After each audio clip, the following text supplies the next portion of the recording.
बिस्मिल्लाहिर्रहमानिर्रहीम। नाजरीन, ईद शो में रोज़ एक्सेल शो हम कर रहे हैं और आज आप लोगों को बहुत बहुत ईद मुबारक हो। मैं हसन बेग बोल रहा हूँ और मैं रिमशा सुहेल। नाजरीन, आपको पता है कि आज जो ईद बनाई जा रही है ये ज़ाहिर है एज़ यूजुअल बड़ी जोश और जज्बे के साथ है और ये तो ज़ाहिर है ईद का जो मौका होता है उसी के मुताबिक ही होता है और इसमें खुशियाँ ही खुशियाँ होती हैं। और हमने आज आप लोगों के लिए जो गेस्ट बुलाए हैं उनका तारुफ कराए देते हैं। डॉक्टर फरजंद अली हैं मेरे साथ और वेलकम टू द शो जी। डॉक्टर साहब, बहुत मेहरबानी, आपने टाइम दिया। और दूसरी तरफ हमारे पास हैं शुजा और उनके साथ बैठे हैं बिलाल। बहुत बहुत शुक्रिया आप लोग यहाँ पर आए। रमज़ान मुबारक के बाबरकत महीने के बाद जो हमें खुशी का मौका मिलता है, इसको मीठी ईद और छोटी ईद के नाम से हम लोग जानते हैं।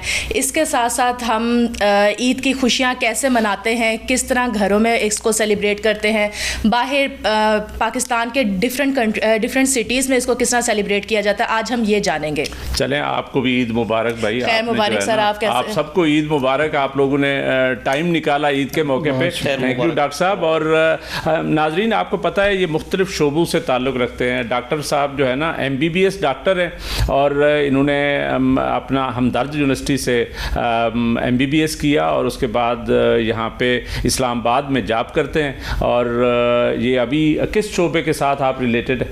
मैं तो करंटली ICU में काम करता हूँ, रिफा इंटरनेशनल यूनिवर्सिटी के अंडर जो हॉस्पिटल आते हैं उसमें से। माशाल्लाह। तो इसके साथ शुजा साहब जो हैं, शुजा साहब आप क्या फ्रीलांसिंग का बता रहे थे, तो क्या करते हैं फ्रीलांसिंग, क्या चीज़ कर रहे हैं? बहुत शुक्रिया सर, क्या किया है? बिल्कुल, बहुत शुक्रिया मुझे इनवाइट करने के लिए। Sir basically I am a digital marketer और बेसिकली मैं डिजिटल मार्केटिंग का काम करता हूँ। हमारा एड्स वगैरह चलाना, इंटरनेशनल क्लाइंट्स का हम काम करते हैं। इसके अलावा हमारे ऑफिस सेटअप है स्कर्दू, मैम फ्राम स्कर्दू, और हमारे वहाँ पे ऑफिस सेटअप है। और आप बताएं, आप स्कर्दू से हैं तो आपको डिफरेंस लगता है इस्लामाबाद में काम करना और स्कर्दू में इस सेटअप को चलाना? देखिए, मैं तो जहाँ बैठूँ ऑनलाइन ही काम करता हूँ, तो मेरे लिए एक ही है। नहीं, ऑनलाइन अपनी जगह पे, लेकिन फैसिलिटीज़ के हवाले से बिल्कुल बहुत ज़्यादा फ़र्क पड़ता है। देखिए, इस्लामाबाद जो है पाकिस्तान का एक मेन हब जगह है, कैपिटल प्लेस है, ठीक। और अब मैं कर दूँ तो वो पहाड़ों के बीच में एक जगह है। हमें काफ़ी वहाँ पे इंटरनेट के थोड़े बहुत इश्यूज़ अक्सर आते रहते हैं, ठीक है, इसलिए हमें काफ़ी इश्यूज़ आते हैं। तो यहाँ पे काम करना और वहाँ पे काम करना डेफिनेटली बहुत ज़्यादा फ़र्क। चलें, आपसे तफसीली बात करेंगे। बिलाल, आप बताएं, आप स्टूडेंट हैं, अभी तो बहुत यंग हैं। जी सर, मैं स्टूडेंट हूँ और मैं इस वक्त BBA कर रहा हूँ कॉमर्स यूनिवर्सिटी से। अच्छा, और अदरवाइज आपकी कोई एक्स्ट्रा करिकुलर एक्टिविटीज़ भी सुना है बहुत सारी है? सर, एक्स्ट्रा करिकुलर एक्टिविटीज़ तो बहुत सारी हैं, मगर जो मेरा जो मेन जो मैं जिस चीज़ को प्रेफर करता हूँ वो सिंगिंग को लेके है। सिंगिंग को? वाओ, चलो ज़बरदस्त। तो इसका मतलब आज हम शो पे आपसे गाना भी सुनेंगे? जी जी सर। नहीं तो वो तो शुजा से भी सुनेंगे, शुजा भी सुना है, बड़ा अच्छा गाने वाला है। शुजा से भी सुना है। शुजा से भी। डॉक्टर साहब, आप ज़रा बताइएगा कि अपने बैकग्राउंड के साथ आप कहाँ से आपका ताल्लुक़ है और अभी जो काम कर रहे हैं उसमें कितना कोई अब ये आप आगे जा सकते हैं? ये तो आर्टिफिशियल इंटेलिजेंस का दौर आ गया है और हमारी ईद जो है ना वो अभी आर्टिफिशियल इंटेलिजेंस के साथ ही गुजर रही है। अस्सलाम वालेकुम, thank you for inviting me to the show. सबसे पहले तो आपको ईद मुबारक। खैर मुबारक। और आपके चैनल की वसातत से सारे दुनिया में बसने वाले तमाम मुसलमानों को ईद मुबारक। और उन तमाम हीरोज़ डॉक्टर्स जो आज के दिन अपने फैमिली से दूर खिदमत इंसानियत में जो है वो मसरूफ़ अमल है, उनको बहुत बहुत ईद मुबारक। बेसिकली मैं शांगला से बिलोंग करता हूँ, एक बहुत बैकवर्ड और एक बहुत पसमानदा इलाका है।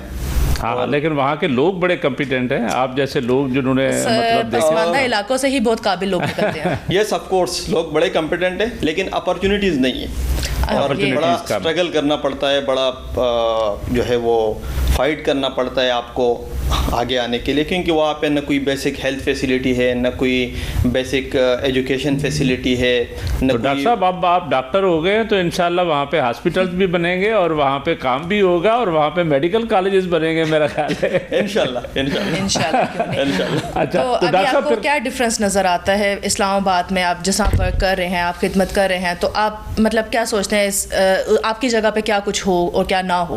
देखो, अगर मैं इस्लामाबाद की बात करूँ, मैं एक डॉक्टर हूँ शोबे के लिहाज से, और करंटली मैं तो एज अ स्पेशलाइजेशन मैंने अभी किया नहीं है, लेकिन इरादा किस चीज़? इरादा कार्डियोलॉजी में है। कार्डियोलॉजी में जी, लेकिन मैं इधर आईसीयू में काम करता हूँ। तो मुझसे अक्सर गांव में भी मुझे लोग कहते हैं कि डॉक्टर साहब आपने MBBS कर दिया, आप तो गांव के लोग के फायदे पे ही नहीं आते, तो आप इधर ही कोई।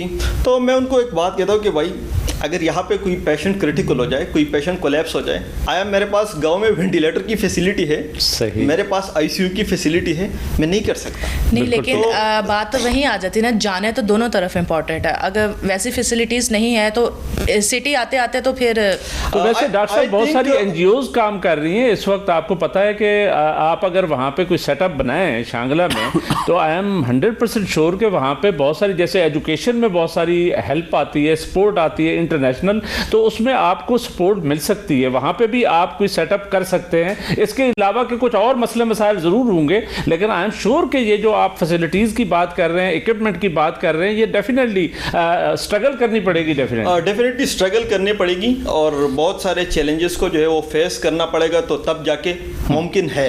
But it's not a single man task.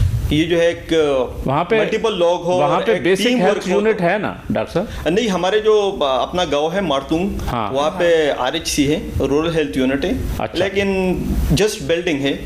अच्छा। एक वहाँ पे डॉक्टर नहीं बैठते? एक सिरेंज तक भी नहीं मिलता। डॉक्टर्स बैठ जाते हैं, बट डॉक्टर बैठ के क्या करें? लेकिन फिर आप क्या समझते हैं इसका जिम्मेदार कौन है इन सारों के पीछे? बस क्या खुद आवाम है या गवर्नमेंट है? जिम्मेदार उनका डॉक्टर साहब नाम नहीं लेना चाहते। वो बिहाइंड द सीन। शुजा, आप बताएं स्कर्दू में क्या सीन है आपका? स्कर्दू में क्या इस तरह की फैसिलिटीज होती हैं या उधर भी नहीं है? देखिए, स्कर्दू एज इट इज़ अगर देखी जाए ओवरऑल GB में तो सेकंड जो है ना मेन सिटी है, ठीक है। पहले गिलगित, इसके बाद फिर स्कर्दू मेन सिटी है, फिर बल्तिस्तान का मेन जो हब है हमारा स्कर्दू है। और फिर स्कर्दू जो है फैसिलिटेट करता है हमारे 3-4 अजला को फैसिलिटेट करता है। हमारे वहाँ पे टूरिज्म ज़्यादा है, क्या चीज़ ज़्यादा है सर? हमारे वहाँ पे लोगों का 70% लोगों का अभी जो पेशा जिस चीज़ से जुड़ा हुआ है वो टूरिज़्म है। वो टूरिज़्म वहाँ पे तकरीबन 6 से 7 मंथ में जो चलते हैं ना, वहाँ पे 6-7 में अभी अप्रैल खूबसूरत जगह है तो टूरिज्म तो बनता है। अप्रैल से लेकर सितंबर तक पूरा टूरिज्म लोग भी बड़े खूबसूरत हैं सर, वो तो है। तो वहाँ पे लोगों का ज़्यादातर पेशा जो है वो टूरिज्म से जुड़ा हुआ है।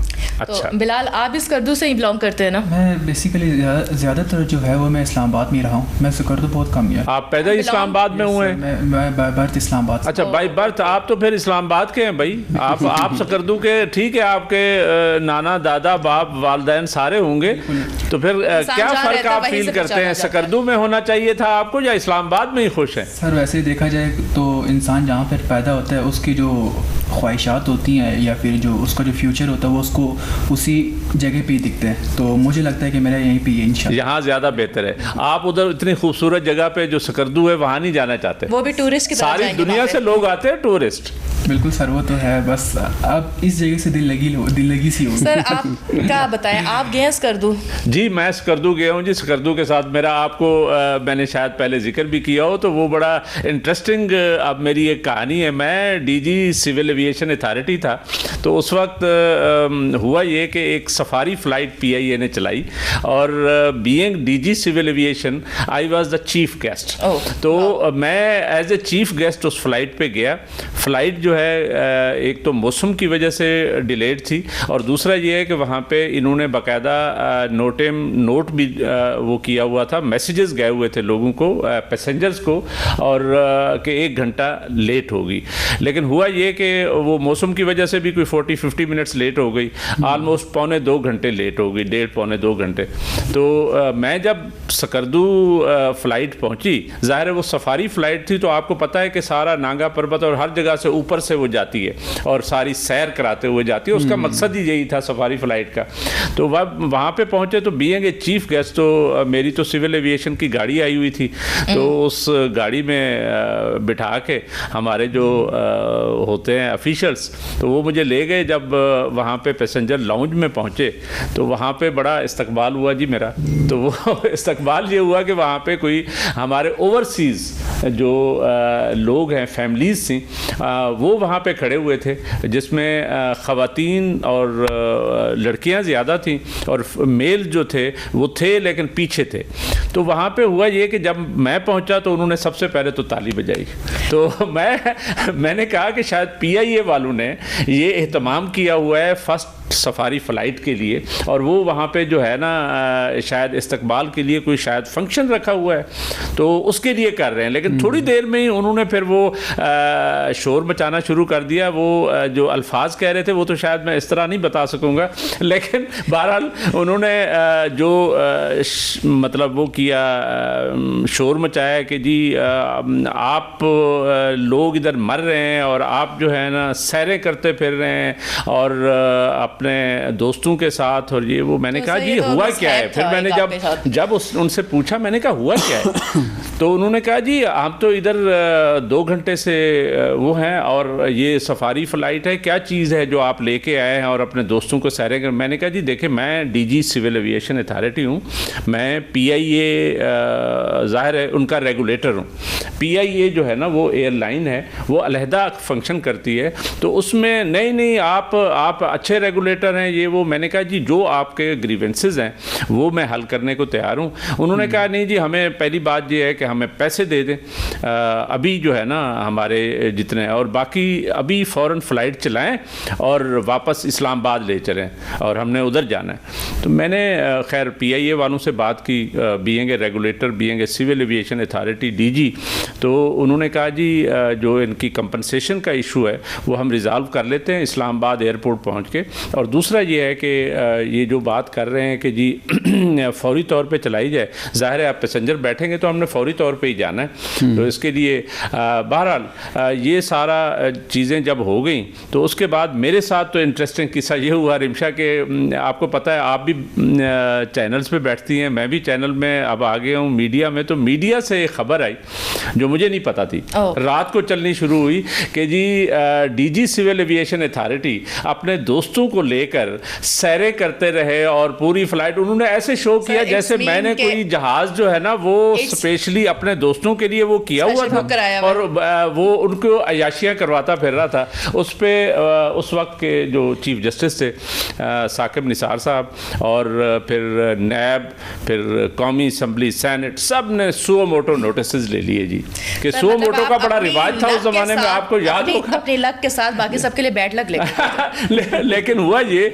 कि वो उन्होंने नोटिस ले लिए। जब वो प्रोसीडिंग्स चली तो फिर पता चला जी मैं तो सिर्फ DG सिविल एविएशन अथॉरिटी के तौर पे वहाँ पे गया था और मेरे साथ एक मेरा चीफ स्टाफ ऑफिसर था, दैट्स ऑल, मेरा कोई दोस्त नहीं था। पूरी लिस्ट चेक की गई और उसके बाद वो खैर फ़्लाइट जो है ना उसमें कोई ऐसा मसला नहीं था, लेकिन उस वक्त के चीफ जस्टिस ने, आप लोगों ने भी कहानियाँ सुनी होंगी साकिब निसार साहब के बारे में, जो डैम भी बना रहे थे, बड़े अफसोसनाक बात है हमारे ये जो, लेकिन अच्छा नहीं ये काम ही कोई नहीं था, नहीं ये उसका काम नहीं था। मेरा कहने का मकसद ये है कि उसने, यकीन करें, वो प्रोसीडिंग चलाई और बाकायदा बदनीयती पे मबनी प्रोग्राम था उसका, और उसने CEO जो उस वक्त था PIA का उसको निकाल दिया, उससे पैसे जेब से भरवाए कि जी जितने पैसेंजर थे, और उसके बाद कहा कि जब आर्डर आया आप हैरान रह जाएंगे, 4-5 महीने बाद जब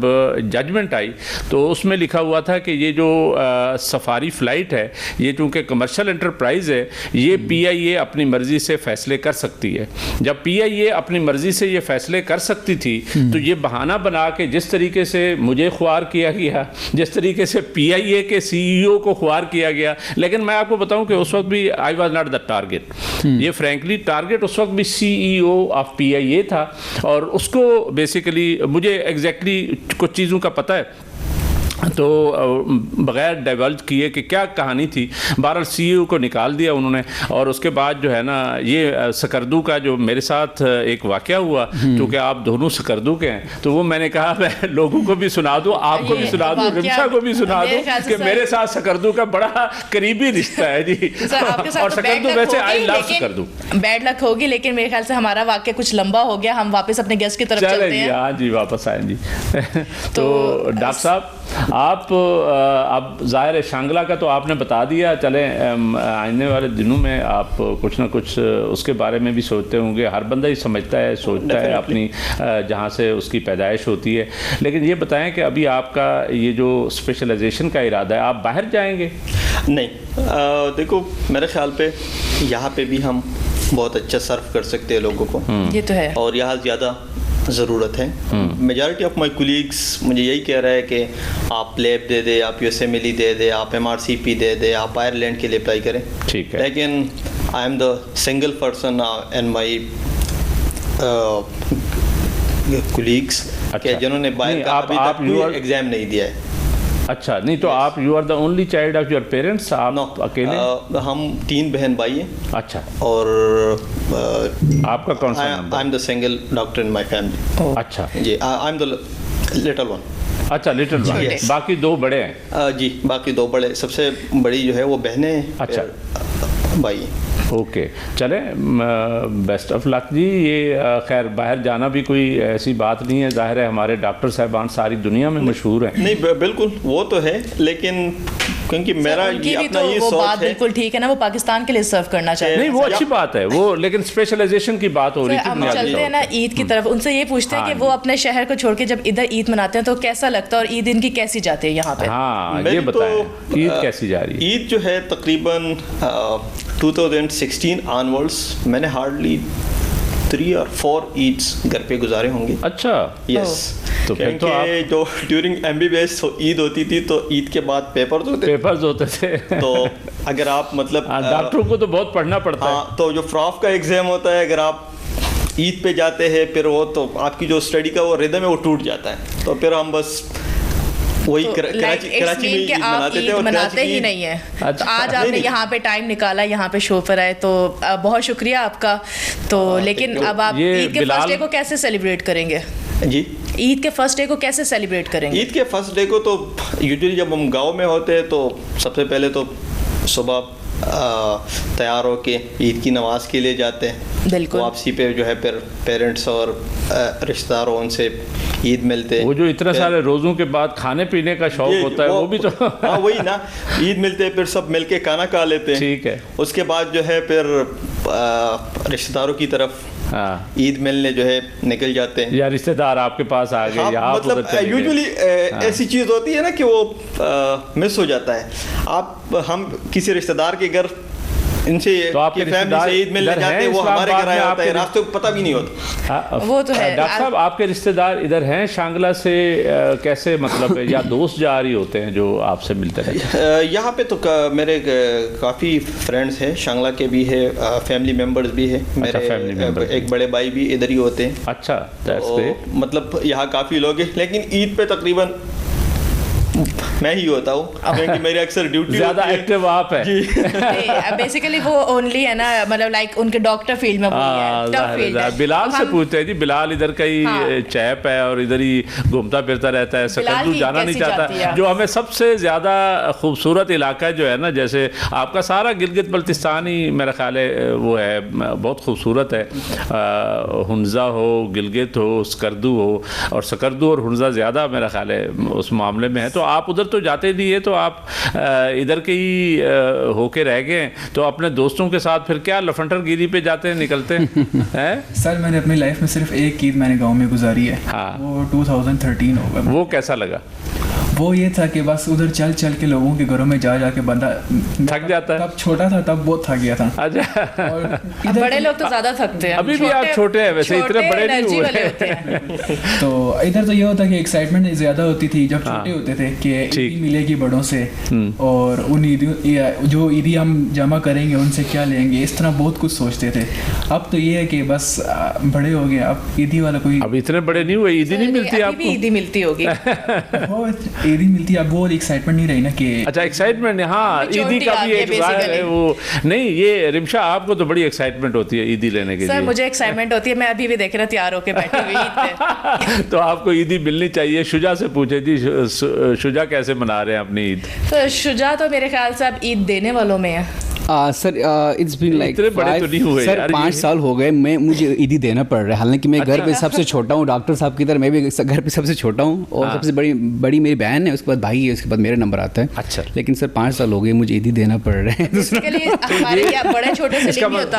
इसका मतलब कमाने वाले आप हैं, तो आप इसलिए ईदी देते हैं? बस सर, या दूसरे भी कमाते हैं? माशाल्लाह सारे कमा रहे हैं, लेकिन बाहर के फैमिलीज के बच्चे आते हैं, वो आते तो आपको कमा रहे तो आपको देना ही पड़ता है। तो आप वैसे मंथली कितने फ्रीलांस फ्रीलांसिंग से कमा लेते हैं? सर वैसे मैंने सुना है मर्द से उसकी पे नहीं पूछता। हाँ नहीं, पे नहीं पूछ रहा, इनकम पूछ रहा। सर हमारी ऑफिस की मतलब इनकम अच्छी है। अच्छा, बहुत अच्छी है। ओवरऑल ऑफिस की 7 फिगर्स में हमारी इनकम है ओवरऑल ऑफिस की। और क्या चाहिए मतलब, और इससे ज़्यादा बेहतर क्या हो सकता है? हाँ, उससे मैं एक और चीज़ आप लोगों को शेयर करना चाहता हूँ सर। हमारा ऑफिस हम यहाँ पर भी ऑफिस बना सकते थे, ठीक है सर, लेकिन हमारा जो मेन मकसद था स्कर्दू में ऑफिस बनाने का, हालांकि वहाँ पे इंटरनेट इतनी अच्छी नहीं है यहाँ जितनी अच्छी है, और हमें वहाँ पे इंटरनेट के स्पीड का इशू है, स्पीड का बहुत इशू है सर वहाँ पे।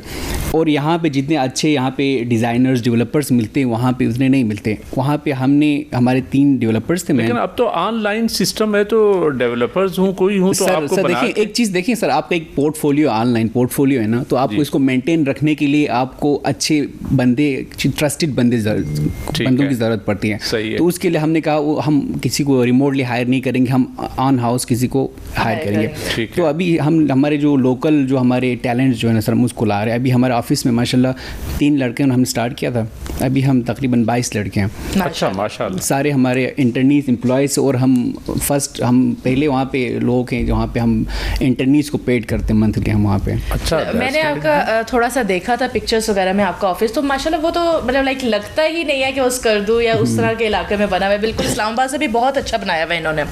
नहीं, स्कर्दू में भी बड़े अच्छे मैं तो ऑफिस में लास्ट टाइम सर ऑफिस वहाँ पे, लेकिन सर देखिए वहाँ पे NGOs के ऑफिस बड़े अच्छे मिलेंगे आपको, गवर्नमेंट के ऑफिस मिलेंगे, लेकिन इस तरह के तो बहुत कम मिलेंगे। सर इन्होंने वाकई बहुत अच्छा उनका सेटअप बहुत अच्छा, मैंने इनका देखा था। ग्रेट जी, ग्रेट। सर हमने तकरीबन कोई 30 एंड अबव लाख तो हमने खाली सोलर पे लगाया वहाँ पे।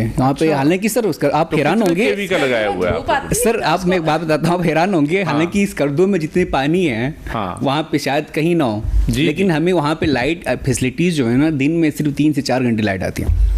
वहाँ पे लाइट इतना ज़्यादा इशू है, इसलिए हमें सोलर पे इतना ज़्यादा। तो सोलर जो है ना, वहाँ पे बादल भी ज़्यादा रहते हैं, बारिशें ज़्यादा होती है, तो सोलर सही काम करता है। सर सोलर इसलिए हमने थोड़ा सा सेटअप हैवी लगाया हुआ है, तो हमने बैकअप भी थोड़ा कुछ रखा हुआ है, UPS वगैरह का सिस्टम किया हुआ है। अच्छा, बैटरी सिस्टम रखा हुआ है। तो वहाँ पे मतलब हम लाइट के ऊपर हम वहाँ पे निसार नहीं कर सकते, हमारे वहाँ पे टोटली 3 से 4 घंटे लाइट आती है। ये जो रिपोर्ट्स आती रहती हैं वहाँ से, बहुत सारे कोह पैमार जो है ना, लड़कियाँ भी हैं, बंदे भी हैं, बड़ा मतलब वो है, वो यानी यहीं स्कर्दू से जाते हैं, सबसे बड़े पहाड़ इस साइड पे हैं। अच्छा सर, स्कर्दू में आपको टॉप माउंटेन्स आपको बहुत ज़्यादा मिलेंगे। लाइक आप K2 देखें, आप माशबरूम देखें, माशबरूम 1, 2, 3, गाशबरूम 1, 2, 3, ब्रॉड पीक हो गया, लेडी फिंगर हो गया, आपका नंगा पर्वत हो गया, बहुत ज़्यादा वहाँ पे पहाड़ है, और लेक्स भी बहुत ज़्यादा, और लेक्स बहुत ज़्यादा। स्कर्दू में सर मैं आपको बताता हूँ, जीबी में और खूबसूरती बहुत ज़्यादा है। अगर आप डिस्ट्रिक्ट देखें, अस्तोर बहुत खूबसूरत है, मिनी मर्ग, दुमेल हो गया, रट्टू हो गया, इसके बाद गिजर डिस्ट्रिक्ट बहुत प्यारा है, और इसके बाद हुंजा बहुत प्यारा है। इसके बाद स्कर्दू हम जाते हैं, स्कर्दू में सबसे ज़्यादा डेवलप्ड जो है वो ये हुंजा है आपका सर, सबसे ज़्यादा डेवलप जो सिटी है गिलगित बल्तिस्तान, विदिन डेवलप अब गिलगित मेन सिटी है गिलगित, क्योंकि गिलगित बल्तिस्तान का मेन कैपिटल जगह है, तो वहाँ पे बहुत ज़्यादा डेवलप। और मैं अब स्कर्दू की खूबसूरती बताता हूँ। स्कर्दू में सर आप देखें, कुदरत की जो खूबसूरतियाँ होती हैं सर, वो आपके आबशार्स हैं, आपकी सहरा है, जी, आपकी दरिया है, आपके पहाड़ है, ठीक है सर, ये चीज़ें मिल के एक आपके क्या बोलते हैं लेक्स है। स्कर्दू में ये सारी चीज़ें आपको मिलेंगे। वहाँ पे कोल्ड डेजर्ट है सर, आप कभी हम देखा होगा तस्वीरें, कोल्ड डेजर्ट, कतपना कोल्ड डेजर्ट है सर, फ्रंगा कोल्ड डेजर्ट है सर, वहाँ पे ये डेजर्ट है, सामने वाइट पहाड़ है, बिल्कुल, वो जो खूबसूरती वहाँ मिलती है देख बंदे को। लास्ट टाइम 22 में गया था जी, सारे प्यारी प्यारी जगहों की बात करें, मैं नहीं गई हुई हूँ, और अब मेरा दिल करे इस ईद पे मैं भी जाऊँ। आप जाए ना, ये शुजा से कहें आपको ले जाए। तो टूरिज्म वहाँ पे के साथ जाएंगे। तो टूरिज्म सर वहाँ पे बहुत ज़्यादा माशाल्लाह प्रमोट हो रहा है। अभी रिसेंटली एक उसका BBC का कोई आया था, CNN का आया था, उन्होंने गिलगित बल्तिस्तान को 2nd most beautiful place in the world declare किया हुआ था। अच्छा, टूरिज्म के लिहाज से तो वहाँ पे टूरिज्म बहुत ज़्यादा माशाल्लाह बूस्ट हो रहा है। शुरू में यहाँ पे एक ही फ़्लाइट चलती थी इस्लामाबाद से स्कर्दू का, अभी माशाल्लाह हफ्ते में एक बार रोज़ फ्लाइट होती है, 6 दिन फ्लाइट होती है इस्लामाबाद से, और हफ्ते में एक बार कराची से, एक बार लाहौर से, और एक बार दुबई से फ्लाइट होती है। हाँ नहीं, इंटरनेशनल फ्लाइट्स भी वहाँ आ रही है ना, बड़ा वाला एयरपोर्ट बन गया international. I know international airports का काफी सारा बिलाल को रश आ रहा है। शुजा, आप ईद का हवाले से बताएं, आप ईद स्कर्दू में मनाते हैं या इस्लामाबाद में मनाते हैं? मोस्टली मैं पसंद करूँगा मैं फैमिली के साथ ही मनाऊँ, क्योंकि ईद अपनों के साथ ही होता है। तो मेरे अपने जो है मेरे सारे फैमिली जो है वो स्कर्दू में ही हैं। और इस्लामाबाद में आप किस तरह रहते हैं फिर? इस्लामाबाद में यहाँ पे भी नहीं, यहाँ पे भी हमारा घर है, मेरे साथ मेरे 2 कजन्स होते हैं, घर है। लेकिन ये कि अब जब तक आपके माँ बाप साथ ना हो, आपके बच्चे ना हो, साथ ना हो, मज़ा नहीं आता। वो तो है। हाँ, तो परदेश का ईद थोड़ा सा, परदेश में ईद मनाना थोड़ा सा मुश्किल काम करने वाले बच्चे हैं तो आपको मजा के हम सब में से वही हैं जो हम सब के लिए सर्व कर रहे हैं, लेकिन ईद अपनों के साथ बिल्कुल बिल्कुल। बिलाल, आपको रश्क नहीं आ रहा? ये शुजा ने जो बातें की है ना, उससे लगता है कि अब आपको भी शौक चढ़ेगा कि जाऊं मैं स्कर्दू और गिलगित बल्तिस्तान। और कुछ लोगों को होता है कि टूरिज़्म का बहुत ज़्यादा शौक होता है। हाँ, वो कहते हैं कि हमने एक्सप्लोर करना है, तो मुझे इतना ज़्यादा शौक नहीं है कि मैं एक्सप्लोर करूं नेचर को। मैं जब देखता हूँ ना कि या कोई रील्स वगैरह या कोई वीडियो वगैरह देखता हूँ, बस उधर से पूरा हो जाता है। नेचर लवर नहीं है। अच्छा, नेचर क्यों? डॉक्टर साहब, आप क्या समझते हैं कि आगे कैसे पाकिस्तान में क्या चीज़ हेल्थ में चाहिए? जैसे शांगला की आपने बात की, मैं बेसिकली डीजी खान से ताल्लुक़ है, तो आई नो वहाँ पे भी फैसिलिटीज़ बहुत कम है। देखिए सर, पाकिस्तान के अगर हेल्थ सिस्टम की बात की जाए ना, तो इस्लामाबाद में यूजुअली आपको भी पता है कि काफ़ी सारे लोग जो है वो अब्रॉड आते हैं। तो पाकिस्तान की हेल्थ सिस्टम में एक चीज़ जो सबसे बेस्ट है तो वो इजीली एसेसिबल है। अगर बाहर दुनिया है, यूरोप है, अमेरिका है, कनाडा है, उसमें अगर कोई बीमार होता है तो उसको डॉक्टर से अपॉइंटमेंट लेने में महीने लग जाते हैं। वो NHS जो यूके का है, आपको पता है, बिल्कुल ही आजकल तो इतनी रिपोर्ट्स हैं कि बड़ा नाकाम ही हो गया। नए प्राइम मिनिस्टर यूके ने भी कहा कि जी ये हमें ठीक करना है इसको। तो वही चीज़ है पाकिस्तान में। तो सबसे अच्छा जो ये है हेल्थ सिस्टम के हवाले से, तो वो ये है कि आप within hour, within 20-30 minutes आप जाके, बहुत बड़ी बात है, किसी ना किसी क्लिनिक पे पहुंच जाते हैं, डॉक्टर एसेसिबल है। लेकिन जो सबसे मेन चीज़ है, जो मेन ड्रॉबैक से हेल्थ फैसिलिटीज़, एक तो ये कि हॉस्पिटल्स कम है, बहुत कम है, यहाँ तक बहुत कम है। मुझे याद है यहाँ इस्लामाबाद में जो हॉस्पिटल आज से 40 साल पहले होते थे वही आज है। जी बिल्कुल, वही हॉस्पिटल थे पब्लिक सेक्टर में, पेम्स और पॉलीक्लिनिक। प्राइवेट सेक्टर में बहुत सारे प्राइवेट सेक्टर्स में तो आ रहे हैं, लेकिन हर बंदा प्राइवेट अफोर्डेबिलिटी नहीं कर सकता। अब मैं आपको बता दूँ, कल रात मेरी ड्यूटी थी, एक दिन पहले की बात है। अच्छा। तो एक पेशेंट आया कि मतलब 2 घंटे पहले जो है वो बेहोश हो गया, और तो जब मैंने पेशेंट को रिसीव कर दिया तो फालज था, स्ट्रोक, और उसको आईसीयू की एडमिशन की नीड थी, लेकिन वो अफोर्डेबल नहीं थी। तो डेली बेसिस पे हम मेजॉरिटी केसेस ही देख लेते हैं कि पेशेंट जो है उनको बेड की ज़रूरत होती है, गवर्नमेंट में बेड होती नहीं है, प्राइवेट वो अफोर्ड नहीं कर सकते। तो प्राइवेट सेक्टर में यस फ़ायदा है for elite class, but not for all public. सही। तो यही चीज़ है। और जो इस्लामाबाद की गवर्नमेंट हॉस्पिटल की हालात है तो वो भी बहुत ज़्यादा, मतलब तो उस पर बहुत लोड है। डॉक्टर साहब, वैसे आप इस प्रोफेशन के साथ साथ कोई एक्स्ट्रा करिकुलर में भी हैं या सिर्फ यही हेल्थ में ही हैं, डॉक्टर हैं तो यही काम ही करते हैं, या कोई स्पोर्ट्स में होता है या कोई और चीज़ें होती हैं? सर, मैं जो आप लोगों की फील्ड है, हाँ। तो यूजुअली मैं प्राइम टाइम शोज रूटीन में देखता हूँ। अच्छा। ओके। और इसके अलावा न्यूज़, पॉलिटिक्स, मुल्क के सियासी मंजरनामे पे एक नज़र होती है। हाँ। और मुझे मेरे दोस्त भी कहते हैं कि यार आप जो है आप गलत फील्ड में आ गए हो, आपको या जो है कोई वकालत में जाना चाहिए था या पॉलिटिक्स में ही जाना चाहिए। ये आपको डॉक्टर साहब नहीं लगता कि ये जो हम हर चीज़ का जो यानी सारा इल्ज़ाम है वो किसी और पे डालने की कोशिश करते हैं? यानी यहाँ पे दहशतगर्दी भी हो तो हम कहते हैं ये बाहर से हो बेसिकली। लेकिन अगर आप खुद भी देखें पाकिस्तान के हालात, तो मेरे ख्याल से आजकल पाकिस्तान के बच्चे को पता है कौन क्या है और कौन किसके नहीं, वो ठीक है, लेकिन ये भी हकीकत है कि हम मैंने खुद दहशतगर्दी का जो दौर है वो मैंने देखा है 2009 और हमारे इलाके में ऑपरेशन था, और शाम 4 बजे को कर्फ्यू लग जाती थी, सुबह 8 बजे कर्फ्यू उठती थी। तो और गर्मी थी, एंड 3-4 महीने जो है आर्मी वहाँ पे रही थी, और लाइट जो है वो, क्योंकि वो फाइट आर्मी लड़ रही थी दहशतगर्द, सही सही सही, वो दहशतगर्दों से लड़ रही थी, तो मतलब जो पहाड़ों वगैरह पे जो है ये तालिबानाइजेशन, ये जो, तो आप दोबारा आ गए तो अब तो ये नहीं, अब तो मतलब ये है कि अब तो टारगेट किलिंग्स और धमाके ये चीज़ें अच्छा, काफ़ी ये हैं। चीज़ें, लेकिन ये कि उस सिचुएशन में तो वो जो जब भी वो दहशतगर्द आते थे तो सबसे पहले जो बिजली के लाइन थे उसको टारगेट उसको काट देते तो थे, 3-4 अंधेरा महीने हो जाए। बिजली कंप्लीटली मतलब हम नाशना हो गए थे कि मतलब बिजली भी कोई चीज़ तो आप लोगों का सर्वाइवल कैसे था फिर इस हालात में? बहुत मुश्किल था, बहुत मुश्किल था, और काफ़ी सारे लोगों ने जो है वो मूव किया था to other cities like Lahore, Abbottabad, अच्छा, जहाँ से यस, मतलब जहाँ पे दहशतगर्दों के खिलाफ ऑपरेशन नहीं था या दहशतगर्दी नहीं थी, बट एट हम सम टाइम लोग था। बहुत लकी हैं कि हम लोग with in the city Islamabad वो इसीलिए तो बिलाल इधर से जाना नहीं चाहता। अच्छा रिमशा, मुझे कहा जा रहा है कि जी एक वक्फा लेना है। नाजरीन, हम एक छोटा सा वक्फा लेते हैं और वक्फे बाद वापस आते हैं। वक्फे के बाद नाजरीन फिर एक दफ़ा हाजिर। अभी हम शुजा से पूछेंगे। शुजा साहब, ये आप बिज़नेस भी कर रहे हैं, बहुत सारी एक्टिविटीज़ कर रहे हैं, इतने खूबसूरत इलाके से हैं और सुना है बड़ा अच्छा गाते भी हैं आप।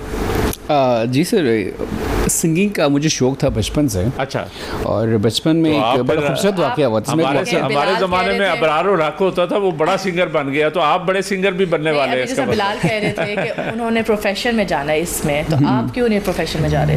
देखिए, जिस तरह हमारे हालात हैं, मुझे नहीं लगता कि ये by profession full time job हो सकते हैं।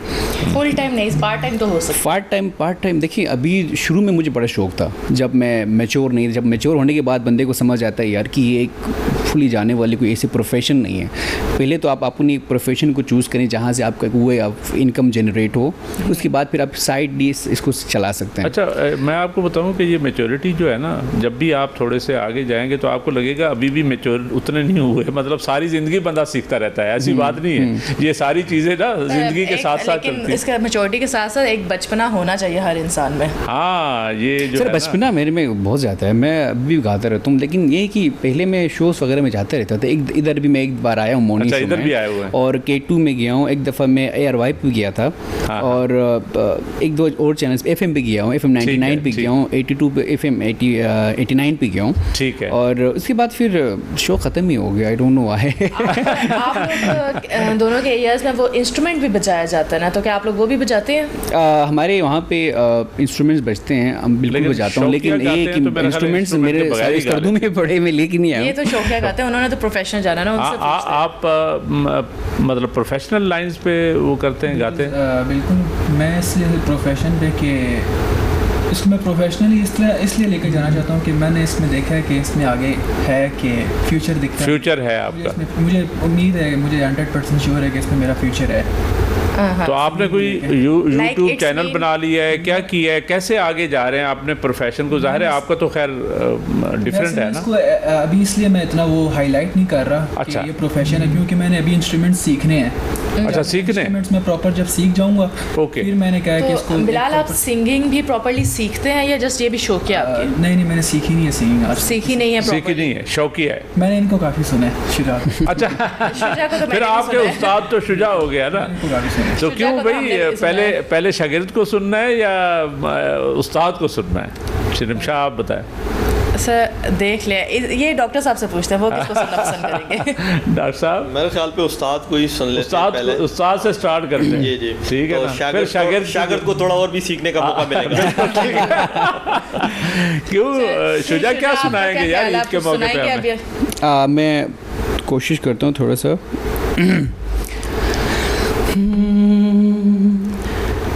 पल भर ठहर जाऊं, दिल ये संभल जाए, कैसे तुम्हें रोका करूं,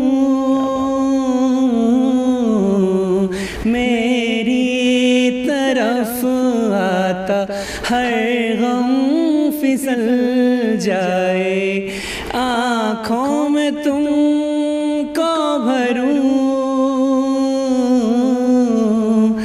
बिन बोले बातें तुमसे करूं, गर तुम साथ हो गर तुम साथ हो, मेरी नजरों में है तेरे सपने, तेरे सपनों में नाराजी। मुझे लगता है कि बातें दिल की होती लफ्जों की है धोखेबाजी। तुम साथ हो या न हो क्या फर्क है, बेदर्द थी जिंदगी बेदर्द है, अगर तुम साथ हो। क्या बहुत प्यारी जबरदस्त जी, आपकी Thank बड़ी you, जबरदस्त thank you so आवाज़ है और much. बड़ा अच्छा आप गाते हैं जी। हम और भी हम तो सुनेंगे। इनसे लास्ट में एक और सॉन्ग भी सुनेंगे। हाँ जी बिल्कुल सुनेंगे। बिलाल से आप सुनते हैं ना, वो डॉक्टर साहब कहते हैं शागिर्द को बाद में सुनेंगे क्योंकि शागिर्द जो है ना नॉर्मली तो उस्तादों से बढ़ जाते हैं। अब देखते हैं क्या सूरत है। मैं पहले इंडियन म्यूजिक को और बॉलीवुड को ज़्यादा सुनता था। ठीक है। अब जाके मैंने पाकिस्तानी सुनना, स्पेशली बयान और काविश बैंड को मैंने सुनना स्टार्ट किया। अच्छा। बयान का जो अभी फेमस जो हिट्स जो सॉन्ग चल रहा अच्छा। है, मैं वो जरूर सुनाएं जी। जरूर इरशाद। मिले तो तुम कभी नहीं, मेरी हसरत क्यों भड़काई बेवजह, कि तुम बिना जिए अगर हुआ कैसे ना ये जीना रहेगा। दरिया मेरे दिल का ये बहता ना, दुखी दिल की सदा कुछ ये कहता ना, उसकी खामोशी की तू वजह है ना, दिल से तंग आ गया यही सजा है ना, उल्फतों में नहीं कोई पैमाना, मेरे अपनों का मुझसे ये कहना था, सुरमई तेरी आंखों में बह जाना, क्या पता तेरे गम में ही रहना था।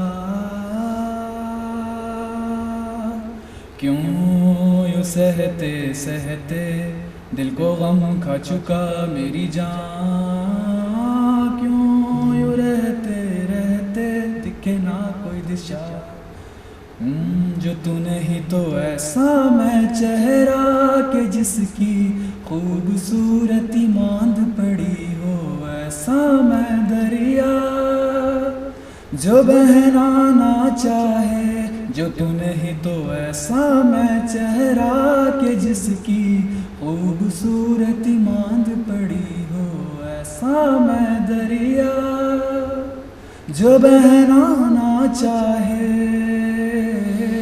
दरिया मेरे दिल का ये बहता ना, दुखी दिल की सदा कुछ ये कहता ना, उसकी खामोशी की तू वजह है ना, उल्फतों में नहीं कोई पैमाना, मेरे अपनों का मुझसे ये कहना था, सुरमई तेरी आंखों में बह जाना, क्या पता तेरे गम में रहना था।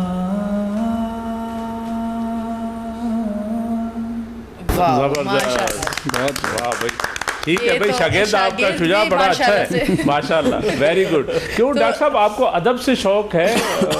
वैसे जनरली मैंने देखा है बहुत सारे डॉक्टर साहिबान जो है ना वो अदब में भी बड़े आगे हैं, जैसे आप पॉलिटिक्स की बात कर रहे थे या दूसरे टॉक शोज़ की बात कर रहे थे, तो अदब में क्या चीज़ आपको, शेर व शायरी में क्या पसंद है, या नावल पसंद है, या अफसाने पसंद हैं, क्या चीज़? नहीं, मुझे जो है यूजुअली लिटरेचर्स जो आर्टिकल्स और ये चीज़ें होती, ठीक है, यही पढ़ना पसंद है। और शेर व शायरी, तो शेर व शायरी में कौन से शायर आपको पसंद है? तो शेर व शायरी में मोहसिन नकवी, वज़ीर दाखिला मोहसिन नकवी नहीं, मोहसिन नकवी वो मेरे डीजी खान का शायर था। हाँ जी जी, वही जो है ना मेरा गाजी खान से, आई नो हिम, हमारा दोस्त था मरहूम के साथ।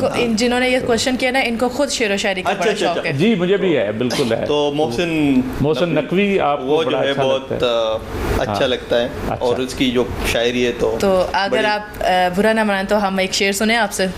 वो मोहसिन नकवी का एक शेर है कि मोहसिन वो मेरी आंख से उजल गया नजब, सूरज थी मेरी सर पे मगर रात हो गई। वाह वाह वाह, क्या बात। सर आप क्या सुनाना चाहेंगे? आप भी तो शेर व शायरी करते हैं, इसके जवाब में आप नहीं, आज इन्हीं से सुनते हैं। नहीं, एक का शेर तो आपका भी बनता है।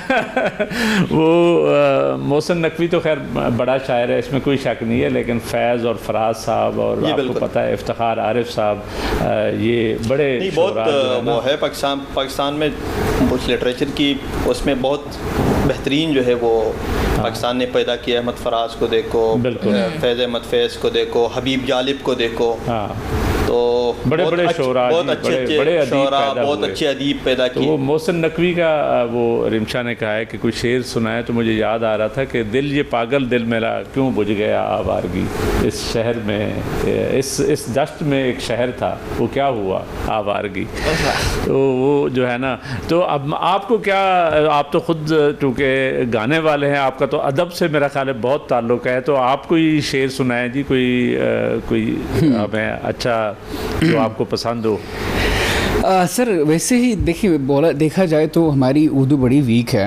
जहाँ से मेरी एक मदर टंग हमारी उर्दू नहीं है, तो ठीक है, अच्छी है, मैंने देखा हमारी थोड़ी उर्दू हमारी काफ़ी वीक है सर। लेकिन ये कि शेर व शायरी से काफ़ी लगाव है सर। वो कहते हैं ना कि सुना है उनको भी है शेर व शायरी से शगफ़, तो हमें भी शेर व शायरी थोड़ा बहुत शगफ़ है सर।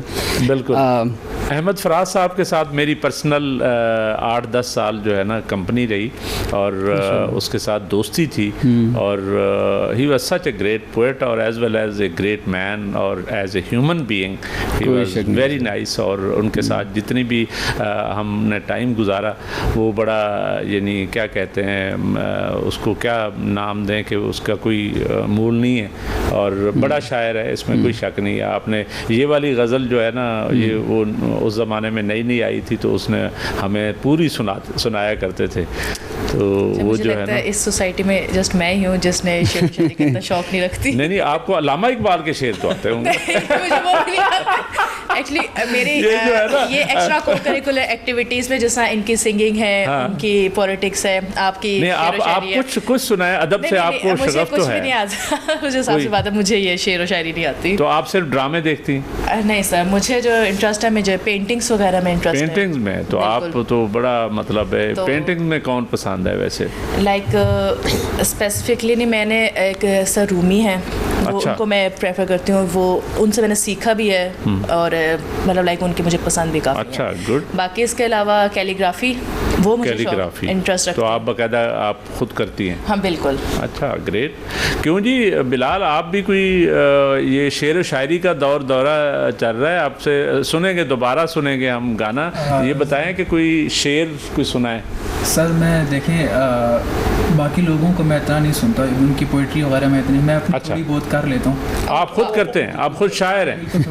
ये तो बहुत बड़ी बात है। कोई अपना फिर कोई नाज़्म, कोई गज़ल सारे हमारे पास ये आज पता लग रहा है सर मुझे। नहीं, माशाल्लाह जी, ज़बरदस्त। एक लिखा हुआ था कि जल्द ही पहुँच जाऊँगा खामोशी के शहर में, हाँ यकीनन कब्र की तरफ मंजिल है मेरी, बहुत ही आराम किया है इस जहाँ में, हाँ गालिबन तमाम उम्र गुनाहगारी में गुजरी है मेरी। तो वो कोई थोड़ा सा मंजरनामा आपने चेंज कर दिया। हम ईद के हवाले से बिल्कुल तैयार नहीं थे ऐसी शायरी सुनने के लिए, लेकिन चले, गुड वन, मतलब इसमें कोई दूसरी बात नहीं है। तो वो क्यों जी डॉक्टर साहब, आप कोई क्या, यानी इस ईद के मौके पे क्या कहेंगे कि हमें कैसी मनानी चाहिए ईद असूलन, और हमारे कौन कौन से लोग नीडी लोग हैं जिनकी हमें एहसास होना चाहिए? तो आप समझते हैं आपका क्या हो? मैसेज क्या हो? ईद मैसेज तो सबसे पहले ये है कि इस बात पे कि ईद जो है वो अपनों के साथ मनाना चाहिए, क्योंकि मैं तो दूर हूँ, लेकिन बाकी प्रेफर यही करना चाहिए। बताया आपके रिश्तेदार तो हैं ना इधर जी। दूसरा ये कि ईद के मौके पे अगर कोई नाराज़ है, कोई रिश्तेदार या वो, उसको मनाना चाहिए। बिल्कुल। आसपास पड़ोस में, मौका ऐसा होता है, आसपास पड़ोस में, और उसमें देखना चाहिए कि अपने घर पे तो ईद के डिशेज और ईद पक रहा है, लेकिन पड़ोस में क्या सीन। तो सबसे ज़्यादा जो है उनका ही ख्याल रखना चाहिए। बिल्कुल सही। तो यही मैसेज है। और हुकूमत के लिए क्या पैगाम देंगे? हुकूमत क्या करे? हुकूमत ये करे कि बस ईद के बाद एहतिजाज की फिर कॉल गई है तो उसकी तैयारी करें। बहुत अच्छा मैसेज दिया। अब बाकी गेस्ट की तरफ जाते हैं, वो क्या मैसेज देना चाहेंगे? शुजा, ये मैसेज से पहले हमें कोई गाना सुनाए यार, आप बड़ा अच्छा पहले मैसेज सुनते हैं ना, गाना पे अच्छा अच्छा, मैं दोनों सुनाता हूँ, कोई बात नहीं। अच्छा सर देखिए, सबसे पहले डॉक्टर साहब ने बड़ी प्यारी बात की है। हाँ, ईद जो होता है वो आप सेलिब्रेट करते हैं, अच्छे कपड़े पहनते हैं, अच्छे जूते पहनते हैं, आप तैयार होते हैं, माशाल्लाह बड़े प्यारे मीठे डिशेस बनते हैं। सही। लेकिन इसके अलावा हमारी एक रिस्पॉन्सिबिलिटी है, सोशल रिस्पॉन्सिबिलिटी है। हम सोशल वर्ल्ड में रहते हैं, हमारी रिस्पॉन्सिबिलिटी है अपने आस पड़ोस में लोगों का ख्याल रखें। हमारे आस पास में इतने लोग होंगे जो बेचारे अफोर्ड नहीं कर सकते ऐसी चीज़ें, तो कोशिश करिए उनका भी अपने साथ साथ उनका भी थोड़ा बहुत ख्याल रखा जाए। ठीक है सर। इसके अलावा मैं चूँकि मैं बल्तिस्तान से हूँ तो मैं अपनी एक लैंग्वेज में गाना सुनाना चाहूँगा। ये पुराने ARY में एक्सप्रेस पे ड्रामा चला था दानिश तैमूर का। अच्छा। वो वहाँ पे शूट हुआ था स्कर्दू में। उसका एक OST सॉन्ग है, तो मैं उसको अपनी लैंग्वेज में सुनाना चाहूँगा। ज़रूर ज़रूर ज़रूर। स्नीलाचिक में ते पी दे तुसान पया सरसों से थोंगत है। स्नीलाचिक में ते पी दे तुसान पया सरसों से थोंगत है। या नांगी योद पी देखश ट्रोत कुनला बरसों से थोंगत है। या नांगी योद पी देखश ट्रोत कुनला बरसों से थोंगत है। स्नीलाचिक में पी। अच्छा सर, इसका मैं एक बैकग्राउंड बताता हूँ। ये जरूर बताइए। इसका जो धुन है सर, इतना खूबसूरत धुन है। ये बेसिकली ये शूट हुआ था शिगर में वहाँ पे ड्रामा बना था दानिश तैमूर का। तो वहाँ पे इसका बेसिकली इसका जो OST गाया था सनम मारवी ने गाया था। अगला दिल जाने क्यों न मंजिल है न घर है, इसका बेसिकली गाना ही है। तो ये सबा खान शिगरी का लिखा हुआ है। वहाँ पे जो राजा थे, शिगर के राजा थे, तो उनका एक बड़े सेट उसके ऊपर उन्होंने गाना बनाया हुआ है। बहुत ही खूबसूरत गाना है। इसका जो थीम बहुत खूबसूरत गाने का। नहीं माशाल्लाह, जबरदस्त कह रहे थे कि मेरी उर्दू कमजोर है, मुझे तो लगता है उन्होंने दोनों जुबानों में बहुत ही खूबसूरत तरीके से गाया है। No doubt. क्यों बिलाल, आप क्या सुनाएंगे जी? आपको भी आती है इसका उर्दू की लैंग्वेज या नहीं आती? मुझे अपनी लैंग्वेज जो है वो बेसिकली पूरी आती है, मगर मैं इस तरह सिंगिंग नहीं कर सकता अपनी लैंग्वेज में, क्योंकि उसमें जो वर्डिंग जो इस्तेमाल होती है वो लिटरेचर टाइप, जो अपनी बनती लिटरेचर होती है उस टाइप मुश्किल है, वो थोड़ी मुश्किल है। उसको प्रोनाउंसिएशन करना उसकी थोड़ी मुश्किल है। और अभी जो एक गाना सुनाने लगे हैं वो बेसिकली मुझे पता है यूनिवर्सिटी और कॉलेज वगैरह में मुझे जुबिन बोलते रहते हैं। यही कहने लगी थी कि आपकी आवाज़ जुबिन से मिलती है, बहुत ज़्यादा मिलती है। तो उसी का एक सॉन्ग सुनाऊंगा आप लोग। सुनाए। हाँ, एक मुलाकात हो, तुम मेरे पास हो, जीने की वजह तुम बनो बन के तू रहबर मुझको मिला है, तू मिल गया मैं मुकम्मल हुआ। एक मुलाकात ज़रूरी, एक मुलाकात ज़रूरी है, ज़रूरी ज़िंदगी के लिए। हाँ, मुलाकात ज़रूरी है, ज़रूरी ज़िंदगी के लिए। बहुत आला। और नौजवानों के लिए कोई मैसेज? बिल्कुल सही जा रहे हैं अपने प्रोफेशन में, उसको लेके जाना चाह रहे हैं। मैसेज नौजवानों के लिए ये मैसेज जिस जनरेशन को आप रिप्रेजेंट करते हैं। सर देखें, ईद के मौके पर तो मैं इस लिहाज से ये कहूँ कि अपने घर वालों के साथ टाइम स्पेंड करें, अपनी फैमिली मेम्बर्स के साथ टाइम स्पेंड। और अगर इस जनरेशन को लेके तो मैं ये कहूँगा कि पढ़ाई भी करें साथ साथ, मगर जो अपने अंदर जो आपका आर्ट छुपा हुआ है उस पे भी ज़रूर उसको अपने अंदर से शो करवाएं कि मेरे अंदर ये आर्ट है, क्योंकि अक्सर मैं देखता हूँ ना कि लोग पढ़ाई करते हैं, स्टडी करते हैं, मगर वो अपने आर्ट को प्रॉपर वो एक्सप्लोर नहीं कर पा रहे, या वो अपने आप जी हाँ, बिल्कुल बिल्कुल एक्सप्रेस करना चाहिए, अच्छे काम करने चाहिए, पढ़ाई करनी चाहिए। थैंक यू वेरी मच, बहुत शुक्रिया आपने टाइम दिया बिलाल। बहुत नाज़िर, एक मैसेज मैं भी देना चाहूँगा सर। देखिए आजकल की यूथ जिस तरफ जा रही है, देखिए लोग असल टैलेंट को प्रमोट नहीं करते। बिलाल मेरे साथ बैठा, ये असल टैलेंट है। यूथ हमारा बहुत बड़ा एसेट भी है, आपको पता है 60% ऑफ पॉपुलेशन बात की वो बिल्कुल 100%, और ये गलत चीज़ों को बहुत ज़्यादा सपोर्ट कर रहा है आजकल। देखिए आजकल अजीब चीज़ें ट्रेंड आ गई, वो इन चीज़ों को सपोर्ट करते हैं, अजीब अजीब एक अच्छे कंटेंट्स को हम सपोर्ट करते ही नहीं है, ठीक है। तो मैं कहता हूँ ये टैलेंट है, इनको प्रमोट करें, इनको बिल्कुल इनको आगे सपोर्ट किया और इन्हीं चीज़ों को प्रमोट किया करें। शुजा, बहुत मेहरबानी डॉक्टर साहब, थैंक यू। फाइनली तो कोई आपका मैसेज हमने पहले ही सुन लिया आपका, तो डेफिनेटली हमारी भी सब लोगों के लिए यही मैसेज होगा कि अच्छी ईद मनाएं, इस नीयत के साथ मनाएं कि आने वाले दिनों में हम और अच्छे काम करेंगे और इंशाअल्लाह इस मुल्क को संवारेंगे। आपका मैसेज सर? मैं तो इतना ही कहूँगी कि ईद की खुशियाँ हैं, अपनों के साथ तो मनाना है, लेकिन पाकिस्तान भी हमारा अपना ही मुल्क है। हम लोग सिर्फ घर को सजाते हैं, पाकिस्तान के हवाले से पाकिस्तान को भी सजाना चाहिए। उसको सजाना सिर्फ ये नहीं है कि आप पाकिस्तान के झंडे लगाते हैं, पाकिस्तान को मुआशी तरीके से सजाना, जो मुआशी तरीके से तरक्की करनी चाहिए। Thank you very much. नाजरीन, आपने ईद शो आज देखा रिमशा के साथ और हसन बे के साथ। हम सबको इजाज़त। थैंक यू, अल्लाह हाफिज़।